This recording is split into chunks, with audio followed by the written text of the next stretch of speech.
These days, when you talk politics, it seems like all you hear about are super PACs. And if you're like most people, most of what you hear is pretty negative. Contrary to what you might be hearing, super PACs in fact are creating more competition in our democracy, they're creating a more open system, and they're making more voices heard. So why are people getting so worked up? Well, there's a lot of bad information going around about super PACs, so we're going to try to set the record straight on at least a few points. Myth number one, super PACs enable corporations to control and dominate elections. What we've seen in the two election cycles so far, that is 2010, the first election with super PACs, and 2012 to date, is that corporate spending is a very small part of the super PAC picture. Only about 18% comes from corporations. 55% comes from individuals, and the other 26% comes from unions and nonprofit organizations. Myth number two, super PACs raise secret, untraceable money. Well, that's not really true. In fact, super PACs are required to report all of their donors to the Federal Election Commission, where it's made available on the Federal Election Commission website to any American who wants to look it up. And this data has to be reported quarterly, monthly, or close to elections, often within 48 hours.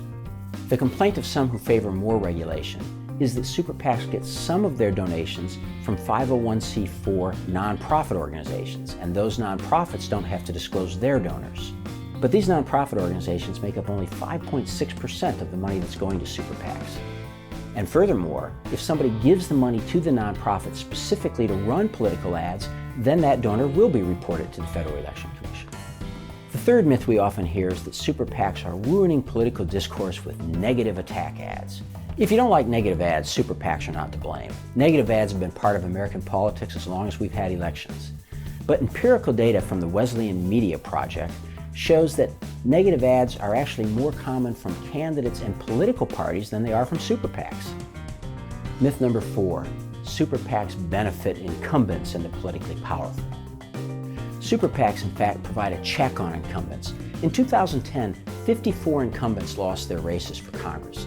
In those races, super PACs and other independent spenders spent on average just a tiny bit over $900,000. But in races that incumbents won, super PACs only spent about $75,000 on average. In fact, what you see is that incumbents have a lot more money than challengers do, and super PACs help to level that playing field and make challengers competitive. Now, they have a lot of regulatory requirements, a lot of things they have to report to the federal government, a lot of forms they have to file, but conceptually, it's easy. A super PAC, you, me, whoever else we want to get involved, spending our money jointly to try to influence a political race. The only difference between a super PAC and a regular old-fashioned political action committee is that a super PAC can take unlimited funds from any source, including corporations and unions, because it doesn't give money directly to candidates. It only spends money on its own. Regular old PACs are limited in how much money they can take from any one individual, and they can't take corporate money or union money at all, but they can give money directly to candidate campaigns. Super PACs are the result of a pair of 2010 U.S. court decisions. In Citizens United versus the Federal Election Commission, the Supreme Court held that corporations and unions had a right to spend their money to advocate the election or defeat of candidates. Not to give money to those candidates or their campaigns, but to spend money on their own to say that those people should be elected or defeated in their runs for office. The other case is one called speechnow.org versus Federal Election Commission, a case from the United States Court of Appeals, which held that individuals or corporations or unions had a right to pool their resources to do that same type of independent spending. Now, why are super PACs such a big deal?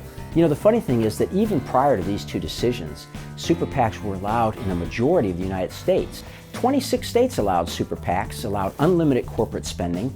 And how did those states do? Well, according to the Pew Charitable Trust and Governing Magazine, a magazine which studies governments in the states, the 6 best governed states in America were all states that allowed unlimited corporate and union expenditures even before Citizens United.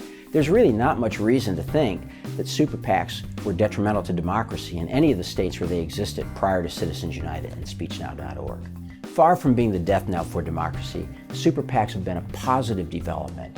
They've created more competition, and they've made it harder for incumbents to stay in office just because they're incumbents. Super PACs have been and will continue to be a thorn in the side of entrenched political interests.